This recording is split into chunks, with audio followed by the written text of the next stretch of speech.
Dealing with time units is quite tedious, to be honest. For example, let's say you have this debounce function. You take in the function that you want to debounce, and then you take in weight, which is a number. So now your consumers, when calling debounce, will be asking themselves, is this in milliseconds, in seconds? So then they come here to the internal implementation, they see that setTimeout expects milliseconds, which isn't even clear here, which further proves my point. And then if they are dealing it with seconds, minutes, whatever, they are going to be doing the conversions manually, or even for just readability. So this is not good whatsoever. And what if you were dealing with conditionals? So now you could be explicit here, of course, and rename this over to wait milliseconds. And now the consumer just needs to hover over the function or use parameter inlay hints, and they already know what they are dealing with, or at least what the function expects them to provide. But again, if you're dealing with maybe possibly hours, you want to do that with hours, not with milliseconds. So these conversions are tedious. Of course, they aren't complex, it's just basic arithmetic, but it's also for the developer experience. You want to focus on the actual logic of your code. So for that, I would recommend using the duration module from effect. So here we take in the function, and in the wait, instead of just a number, it's a duration input. And then here internally, all we need to say is duration.2 milliseconds. And that's it.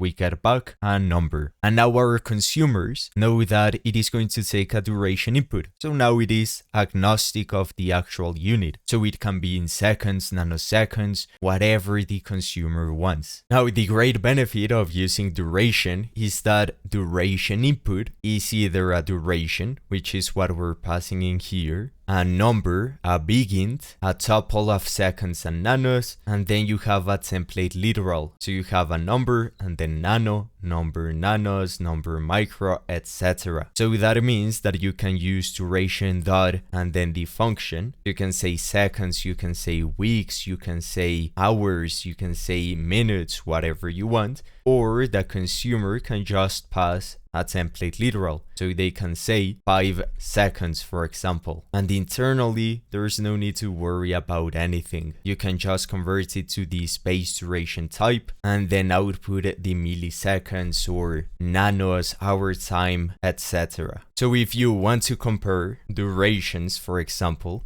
you can say duration dot and then greater than, less than, greater than or equal to. So let's say you want to say greater than. If you take a look at the definition of this, takes in a duration input, and then that is a duration input. So you can say greater than, and then 5 seconds, and then you can say duration dot millis, and then 1,000. And as you can see, there's no need to worry about conversion. You just pass in the durations that you want to compare. So as you can see, res is of type boolean. So let's take a look at a more complex example. So this is a debounce function that I created. Basically, you can have trailing or leading debounce. So if it executes right away and then waits, or if it waits first. So we take in the function we want to debounce, then we take in the duration, and here notice that I use duration.duration. So we access the namespace and then the actual duration type.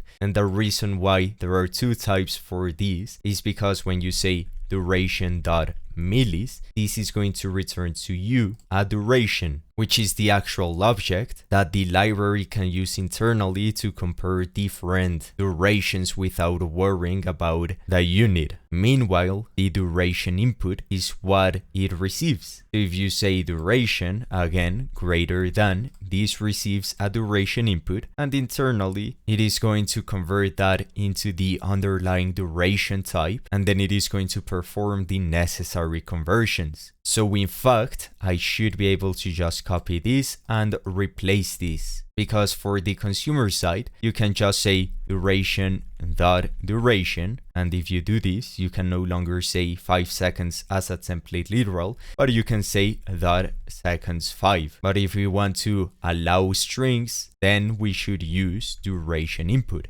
Anyway, here I say options and then default it to trailing, which is what you want most of the times. I then just store a reference to a duration, so I initialize it with 0. So nothing whatsoever. And then here I get the previous call time and I scope that to this invocation. And then I can, for example, say duration.subtract now, which is just day.now, which returns milliseconds. So I convert that to a duration. I subtract that with the previous call time. But notice how, aside from this one, where we're handling it explicitly as milliseconds, there's no need to worry about the last call time. It's just a duration. It can be in seconds from the duration that we pass in minutes. We do not care. We only care about subtracting and comparing the dates, and that's it. So again, should we call now? Well, if it's leading and the duration is greater than, and then we compare time since last call with the duration, and that's it. So notice how we do not need to perform any type of conversions anywhere, and the consumer